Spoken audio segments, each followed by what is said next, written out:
Hi everyone, here is another problem और ये MCQ number 2 है। इससे पहले जो भी हम कर चुके हैं वो मैं प्लेलिस्ट में ऐड करती जा रही हूँ, आप वहाँ से देख सकते हैं। तो यहाँ पे स्टेटमेंट कह रही है कि an earth satellite moves in a circular orbit 7000 kilometre from the centre of the earth with a period of 90 minute. The magnitude of the centripetal acceleration of the satellite रफली विल बी। तो ये हमने calculation करनी है और अभी हम इसे कैलकुलेट करते हैं।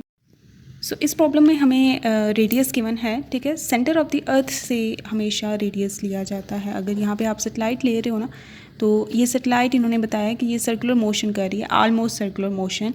और रेडियस ऑफ सैटेलाइट क्या होगा, सैटेलाइट के ऑर्बिट का, वो सेंटर ऑफ द अर्थ से लेकर जो सैटेलाइट तक का डिस्टेंस होगा। कभी कभी ऐसा केस होता है, यहाँ पे मैं ज़्यादा इसलिए डिस्क्राइब कर रही हूँ कि आपके पास यही MCQ नहीं आएगा, इसकी तरह का और भी आ सकता है। तो मैं उस रेफरेंस से, उस लिहाज से आपको यहाँ पे बता रही हूँ।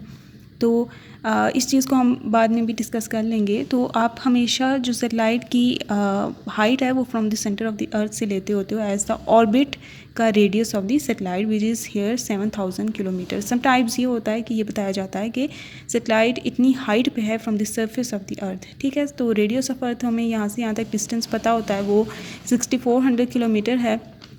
प्लस हमने कर देना होता है हाइट जो बता रहे होते हैं from the surface of earth है, लेट्स से वो 700 किलोमीटर बता दें, तो इन दोनों को ऐड करेंगे तो हमें radius of the orbit of the satellite मिल जाएगा, ठीक है। तो है यहाँ पे हमें रेडियस गिवन है विच इज़ 7000 किलोमीटर। और इसके अलावा हमें टाइम पीरियड इसकी रेवोल्यूशन का पता है, इसके ऑर्बिट कंप्लीट करने का, विच इज़ 90 मिनट। नाउ हमें सेंट्रीपिटल एक्सेलरेशन फाइंड आउट करनी है। और यहाँ पे सर्कुलर मोशन क्योंकि ली है, और सर्कुलर मोशन में सेंट्रीपिटल एक्सेलरेशन AC जिससे रिप्रेजेंट करते होते हैं, तो वो इक्वल होती है v²/r, या फिर जिसे हम लिख सकते हैं r⍵², ठीक है।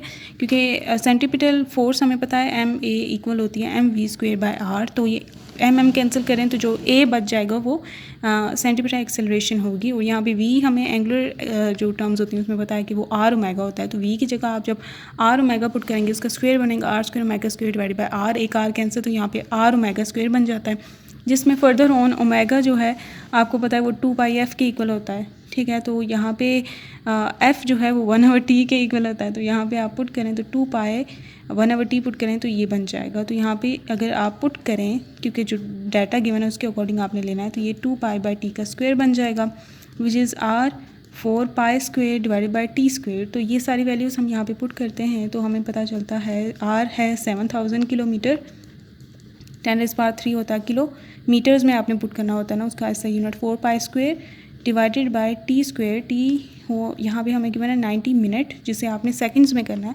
और उसे करने के लिए 90 को आप मल्टीप्लाई करेंगे 60, तो आप वो सेकंड्स में कन्वर्ट हो जाएगा 90 × 60 का स्क्वायर। तो ये मैं कैलकुलेट करती हूँ, देखते क्या रिजल्ट आता है। सो रिज़ल्ट आया 9.467 विच इज़ अप्रॉक्सीमेटली 9.5, ठीक है। अब ऑप्शंस की तरफ जाते हैं, ओके। तो ऑप्शंस में जिस पे शक पड़ता है वो है 9.8 ही, क्योंकि 9.8 ही 9.5 के सबसे करीब है। और दूसरा जो करीब तरीन ऑप्शन बन रहा है वो 8 बन रहा है, और 8 और 9 में पूरे 1 यूनिट का फ़र्क है। तो इसका 9.8 मीटर पर सेकेंड मोस्ट एक्यूरेट रिज़ल्ट है। तो option A is the correct answer.